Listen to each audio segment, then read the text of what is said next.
അല്ലേ വിദ്യാജി പറഞ്ഞതുപോലെ വിദ്യാജി ഈ മൂവിയിലേക്ക് വരുന്നത് ഇതിന് മുമ്പത്തെ വേർഷൻ ഫസ്റ്റ് റൈറ്റിംഗ് കഴിഞ്ഞപ്പോഴാണ് ഹി കെയിം ടു കൊച്ചിൻ.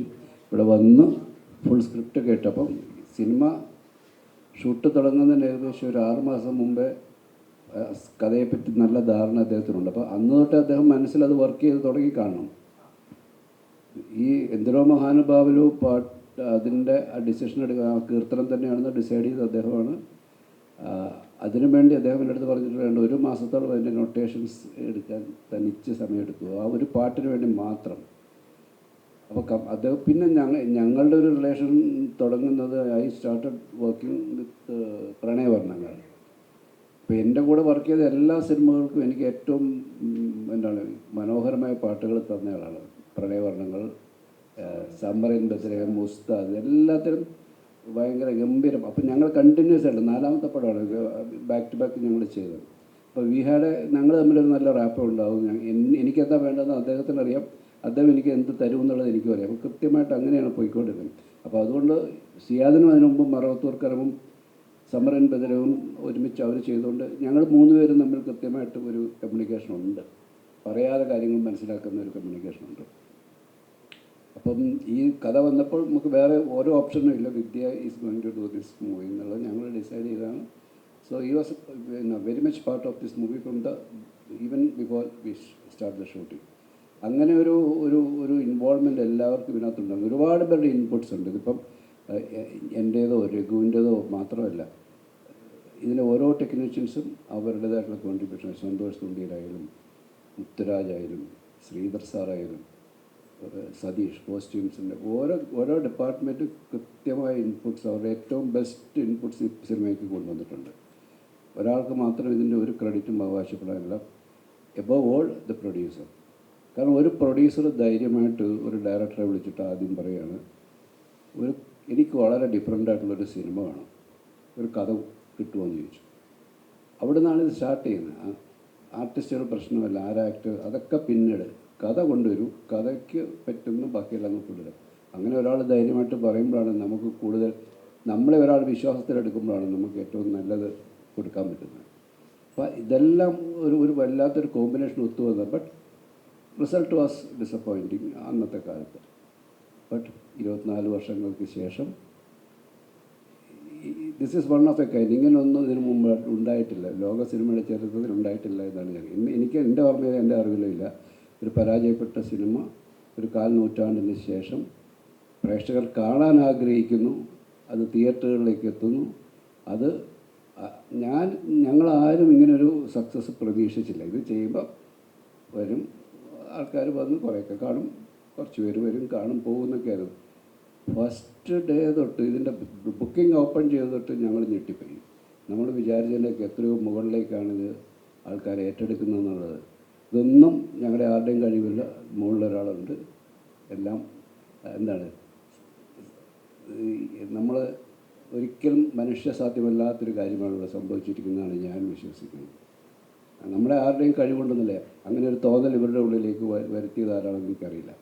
ഇത് പ്രേക്ഷകരുടെ അടുത്തേക്ക് ചെല്ലുമ്പോൾ അത് എങ്ങനെ സ്വീകരിക്കപ്പെടുമെന്ന് നമുക്കറിയില്ല. But everything came into place. എല്ലാം കൃത്യമായിട്ട് വന്നിരിക്കുന്നു. അത് എനിക്ക് നന്ദി പറയാനുള്ള ദൈവത്തോട് മാത്രമാണ്. 24 വർഷത്തെ ഞങ്ങളുടെ ഒരു ട്രാവലുണ്ട് ഇതിൻ്റെ ആഗണി. ഇദ്ദേഹം പറഞ്ഞതുപോലെ എന്നെ സംബന്ധിച്ചോളം 42 വർഷത്തെ ഒരു ട്രാവലാണ്. അപ്പം സിയാദിനെ സംബന്ധിച്ചോളം ഈ സിനിമ കഴിഞ്ഞാൽ 24 വർഷത്തെ നമ്മളാരും കടന്നു പോകാത്ത വലിയൊരു പ്രതികൂലങ്ങളിലൂടെ അദ്ദേഹവും കടന്നു പോയിട്ടുണ്ട്. അതിനെല്ലാം ഞാനെപ്പോഴും പറയാറുള്ള കാര്യം, സത്യസന്ധമായിട്ട് ആത്മാർത്ഥമായിട്ടും നമ്മളൊരു ജോലി ചെയ്താൽ അതിന് പ്രതിഫലം ഉണ്ടാകും. അത് ഞങ്ങൾക്ക് ഇന്ന് കിട്ടിയിരിക്കുന്നു. സോ എല്ലാവർക്കും നന്ദിയുണ്ട്. ഈ സിനിമയെ ഞങ്ങളിലേക്ക് കൊണ്ടുവരാൻ, ഇങ്ങനൊരു സിനിമയെപ്പറ്റി ചിന്തിക്കാൻ പ്രേരിപ്പിച്ചത് ഒരു പുതിയ തലമുറയാണ്.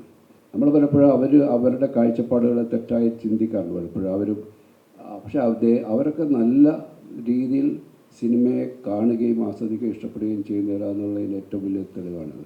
അവർ ഈ സിനിമയുടെ നന്മയെ തിരിച്ചറിഞ്ഞത് ഈ തലമുറയാണ്. അവരോടാണ് എനിക്ക് എൻ്റെ ഈ ഒരു സ്നേഹം ഏറ്റവും കൂടുതലായിട്ട് പങ്കുവെക്കാനുള്ളത്. പിന്നെ ഇതിൻ്റെ കൂടെ നിന്ന് എല്ലാവർക്കും, പ്രത്യേകിച്ച് നിങ്ങളോട്, സിയാദ് പറഞ്ഞ പോലെ വേണ്ട 40ഓളം ചാനലുകൾക്ക്, നമ്മൾ റേഡിയോ സ്റ്റേഷൻസ്, പ്രിൻ്റ് മീഡിയ, എല്ലാവരും ഞാനൊരു 4 ദിവസം 1 മണിക്ക് മുമ്പ് ഉറങ്ങിയിട്ടില്ല. വീണ്ടും രാവിലെ എഴുന്നേറ്റ് എല്ലാവരും, ഞങ്ങളെല്ലാവരും ദ ഹോൾ ടീം. അപ്പോൾ അത്രയും മാത്രം സപ്പോർട്ട് നിങ്ങളുടെ ഭാഗത്തു നിന്നുണ്ടായി. അത് നമ്മളെ അത്ഭുതപ്പെടുത്തുന്നതാണ്. എല്ലാവരും ഇത് നല്ല സ്റ്റഡി ചെയ്ത് വന്നിട്ടാണ് ഇതിനെപ്പറ്റി നമ്മളോട് ചോദിക്കുന്നത്. അപ്പം നമുക്ക് പറയാനുണ്ട്, അത് വലിയ റീച്ച് ഉണ്ടാക്കി സൊസൈറ്റിയിൽ.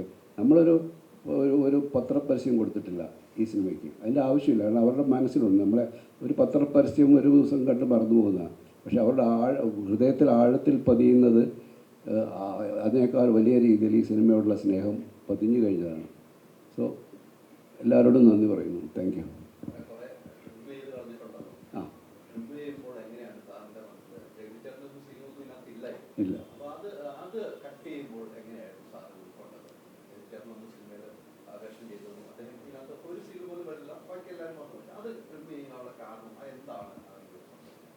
അല്ല, നമ്മൾ ഈ മോഹൻലാൽ വന്നതോടെ അത് ഞങ്ങളുടെ തെറ്റാണ് അങ്ങനെ ഒരു ഡിസിഷൻ എടുത്തത്. അന്ന് നമ്മുടെ തെറ്റെന്ന് പറയുന്നത് നമ്മളുടെ ഒരു മിസ്കൺസെപ്ഷനാണ് ഇതിനെപ്പറ്റി. മോഹൻലാൽ വരുന്നിടം വരെ അങ്ങനത്തെ ഒരു ക്യാരക്ടറോ ഒന്നുമില്ല, ആ ട്രാക്കേ ഇല്ല. മോഹൻലാൽ വന്നതോടുകൂടി അന്നത്തെ മോഹൻലാലിൻ്റെ ഒരു സ്റ്റാർഡത്തിനെ നമ്മൾ പരിഗണിക്കുമ്പോൾ അദ്ദേഹത്തിൻ്റെ സിനിമ കാണാൻ വരുന്ന പ്രേക്ഷകർക്കൊരു ഒരു പ്രതീക്ഷയുണ്ടല്ലോ. നമ്മുടെ സിനിമയിൽ ആക്ച്വലി നമ്മുടെ ഇപ്പോൾ പറഞ്ഞ കഥയിൽ അത്രമാത്രം ഒരു എലമെൻറ്റ്സ് ഇല്ല. മോഹൻലാൽ ഒരു സൂപ്പർ ഹീറോ ഒന്നുമല്ല. അപ്പോൾ അത്തരത്തിലൊരു ഓഡിയൻസിനെ കൂടെ സാറ്റിസ്ഫൈ ചെയ്യുന്ന രീതിയിൽ ചില എലമെൻറ്റ്സ്, ഒരു ഫൈറ്റ് സീക്വൻസ് ആദ്യം ഉണ്ടായിരുന്നു. അത് കഥയുമായിട്ടൊരു ബന്ധമില്ലാത്ത മോഹൻലാലിൻ്റെ ക്യാരക്ടറിനെ ഒരു ബൂസ്റ്റ് ചെയ്യുന്നൊരു അമ്പിളിച്ചേട്ടൻ്റെ ക്യാരക്ടറും ഹ്യൂമറിന് വേണ്ടി മാത്രമാണ്. അത് മെയിൻ സ്റ്റോറിയെ ഒരു ഘട്ടത്തിലും സപ്പോർട്ട് ചെയ്യുന്ന ഒരു ട്രാക്ക് ആയിരുന്നില്ല. പക്ഷെ അമ്പിളിച്ചേട്ടൻ അത് ഗംഭീരമായിട്ട് ചെയ്തു. ഒരുപാട് പേര് ചിരിക്കുന്നുണ്ട്. ചിലരൊക്കെ ഇപ്പോഴും പറയുന്നുണ്ട് അമ്പിളിച്ചേട്ടനെ മിസ്സിങ് ആണെന്നൊക്കെ പറയുന്നുണ്ട്. പക്ഷേ ഈ കഥയ്ക്ക് അത് ആവശ്യമില്ല. അമ്പിളിച്ചേട്ടൻ എൻ്റെ കൂടെ ഒരുപാട് പടങ്ങൾ ചെയ്തു. എൻ്റെ ഒരുപാട് ഗംഭീരമായ കഥാപാത്രങ്ങൾ എൻ്റെ സിനിമയിൽ ചെയ്തിട്ടുണ്ട്. അപ്പം പക്ഷേ അദ്ദേഹത്തിൻ്റെ കുഴപ്പമല്ല, ഞങ്ങൾ ചെയ്ത ഒരു തെറ്റായ ഡിസിഷനെ ഞാനിപ്പോൾ കറക്റ്റ് ചെയ്തതാണ്. ഈ സിനിമയ്ക്ക് ഏറ്റവും ആവശ്യമായ കാര്യങ്ങൾ നമ്മൾ കഥ മാത്രം പറഞ്ഞു പോവുകയാണ്. 34 മിനിറ്റാണ് ഞാൻ ഇതിനകത്ത് എഡിറ്റ് ചെയ്തത്. 2 മണിക്കൂർ 46 മിനിറ്റ് ഉണ്ടായിരുന്ന സിനിമ ഇപ്പോൾ 2 മണിക്കൂർ 12 മിനിറ്റാണ്.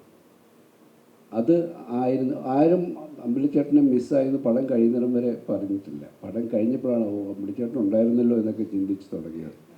അപ്പോൾ അതുകൊണ്ട് തന്നെയാണ് മോഹൻലാലിൻ്റെ ആദ്യത്തെ ഫൈറ്റ് ആവശ്യമില്ലായിരുന്നു. രണ്ടാമതൊരു ഫൈറ്റ് ഉണ്ട്, അതും ഞാൻ കൃത്യമായിട്ട് ഇത് എഡിറ്റ് ചെയ്യുന്ന ഇച്ചിരി ടഫാണ്. കാരണം നമ്മൾ മിക്സഡ് സൗണ്ട് ട്രാക്ക് വെച്ചിട്ട് എഡിറ്റ് ചെയ്യും. മ്യൂസിക്കും ഡയലോഗും ഒക്കെ മിക്സ് ചെയ്ത് കിടക്കുക. അത് നമുക്ക് സെപ്പറേറ്റ് ചെയ്തെടുക്കാൻ പറ്റുന്നില്ല. മറ്റ് റീ റെക്കോർഡിങ് ട്രാക്സ് നമുക്ക് മൾട്ടിപ്പിൾ ട്രാക്സ് ഉണ്ടെങ്കിലും ഡയലോഗുമായിട്ട് മിക്സ് ചെയ്യുന്ന പോർഷനിൽ കട്ട് ചെയ്താൽ മ്യൂസിക്കും ജമ്പാവും ഡയലോഗും ജമ്പാവും. അപ്പം സൈലൻസ് ഉള്ള സ്ഥലങ്ങളൊക്കെ നോക്കി മാത്രമേ ഇത് ചെയ്യാൻ പറ്റുള്ളൂ. അത് വളരെ നന്നായി ചെയ്യാൻ കഴിയും. ഭയങ്കര ബുദ്ധിമുട്ടാണ്. ചില കാര്യങ്ങൾ നമുക്ക് കട്ട് ചെയ്യണമെന്ന് ആഗ്രഹിക്കുന്നത് കട്ട് ചെയ്യാൻ പറ്റാത്ത സാഹചര്യങ്ങളുണ്ടായപ്പോൾ ഞങ്ങൾ ചില ട്രിക്കൊക്കെ അതിനകത്ത് ഉപയോഗിക്കേണ്ടി വന്നു.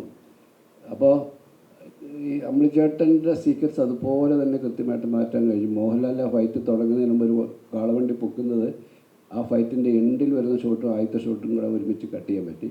അതൊക്കെ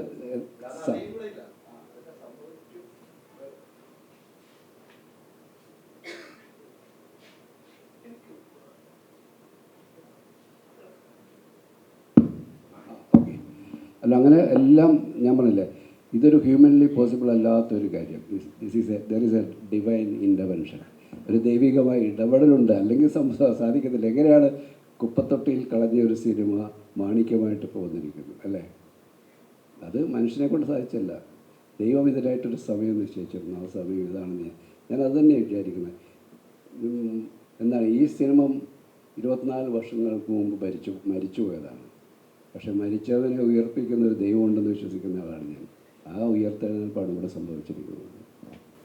എല്ലാ പടം കണ്ട ശേഷമുള്ള ഫീഡ്ബാക്കുകൾ എല്ലാവരും യുനാനിമസ് ആയിട്ട് പറയുന്നൊരു കാര്യം, എല്ലാ തിയേറ്ററിലും നമുക്ക് കിട്ടുന്ന റെസ്പോൺസ്, പടം കഴിഞ്ഞിട്ട് ആൾക്കാർ എണീക്കുന്നില്ല, അവിടെ ഇരിക്കുകയാണ്. കാരണം എന്താണ്, എന്തോരോ മഹാനുഭാവത്തിൽ വീണ്ടും വരികയാണ്. അപ്പോൾ ആ പാട്ട് തീർന്ന് കഴിഞ്ഞിട്ടും സൈലൻസ് തിയേറ്ററിലെ സ്ക്രീനിലെ ലൈറ്റ് ഓഫ് ആയി കഴിഞ്ഞിട്ടാണ് ആൾക്കാർ എണീക്കുന്നത്. ചിലരൊക്കെ എന്നെ വിളിച്ചിട്ട് ചോദിച്ചു, സാർ അത് കുറച്ചും കൂടെ അത് മുഴുവനും കാണിക്കാമായിരുന്നല്ലോ, എന്തുകൊണ്ട് ഇടയ്ക്ക് വെച്ച് നിർത്തി ചോദിച്ചു. അത് ടെക്നിക്കലി നമുക്ക് ടൈറ്റിൽ എൻഡ് ചെയ്യുമ്പോൾ വെറുതെ മ്യൂസിക് പിന്നെ അങ്ങോട്ട് കൊണ്ടുപോകാൻ പറ്റില്ല. നമ്മുടെ ഒരു സെൻസേർഡ് ലെങ്ത് ഉണ്ട്, അതിൻ്റെ അപ്പുറത്തേക്ക് അത് കൊണ്ടുപോകാൻ പറ്റത്തില്ല.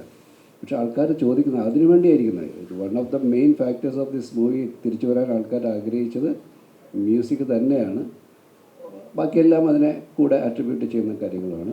സോ മ്യൂസിക് അത്രയും നല്ലൊരു മ്യൂസിക് തന്ന വിദ്യാജിയോട് പേഴ്സണലായിട്ടൊന്നും പറയുന്നില്ലെങ്കിൽ ഞങ്ങൾക്ക് അറിയാം, വിനോ ഈച്ച നിങ്ങളുടെ ഉള്ളിൽ ആ സ്നേഹവും സന്തോഷവും നന്ദിയുമുണ്ട്.